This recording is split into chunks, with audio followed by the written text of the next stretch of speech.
1 p.m. Pakistan Standard Time. Assalamu alaikum. This is Radio Pakistan. The news read by Abdurrafe Sohail. First, the headlines.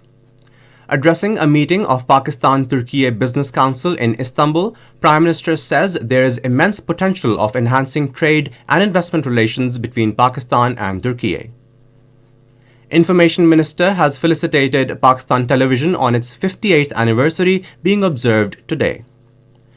In Indian illegally occupied Jammu and Kashmir, analysts have deplored that Narendra Modi-led fascist Indian government is victimizing journalists for exposing Indian brutalities on Kashmiris. In the FIFA World Cup in Qatar, Tunisia will play against Australia, Poland will take on Saudi Arabia, while France will face Denmark today. And now the news in detail. Prime Minister Shehbaz Sharif has said there is immense potential of enhancing trade and investment relations between Pakistan and Turkey. Addressing a meeting of Pakistan-Turkey Business Council in Istanbul today, he said both the countries are like a family and our hearts beat together. He, however, said these historical fraternal relations are not properly reflected through the bilateral trade and investment relations. He said we need to put our act together to realize the potential of cooperation. Finance Minister Ishaq Dar says the government has decided to implement interest-free banking system in the country.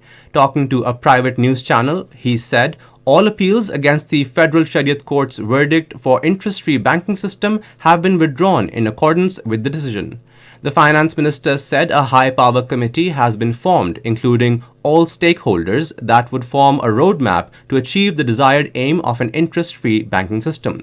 Referring to PTI Chief Imran Khan's remarks about the country's economy, he said political leaderships should not compromise national interest for the sake of politics. He said spreading lies through social media has been the doctrine of the necessity for Imran Khan's politics to survive, urging him to avoid giving frivolous statements on the economy.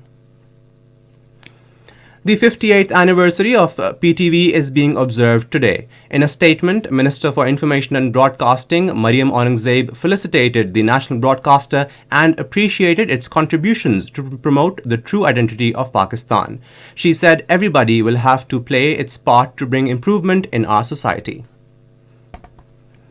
Rallies have been held in different parts of the country to express solidarity with the armed forces. The rallies were taken out in Gujranwala and different areas of Balochistan, including Gwadar, Zob, Sibbi, Muslim Bagh, Sanjwahi, Loralai, Ziyarat. Thousands of people participated in the rallies and chanted slogans in favor of Pakistan Army. They also commended the services of Army for the country. The participants of rallies taken out in Balochistan said they are proud of their army and stand shoulder to shoulder with it.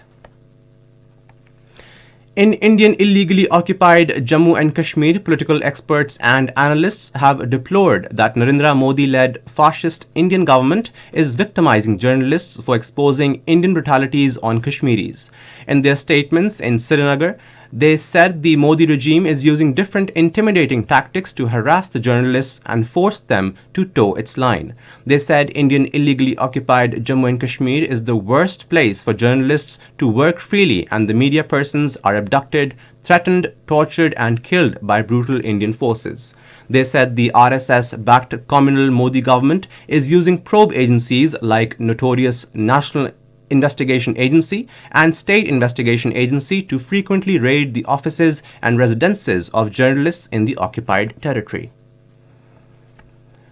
The United States has banned the sale and import of new communications equipment from 5 Chinese companies, including Huawei and ZTE, amid concerns over national security. In a statement, the U.S. Federal Communications Commission said its members voted unanimously to adopt the new rules. It is the first time the U.S. regulators have taken such a move on security grounds.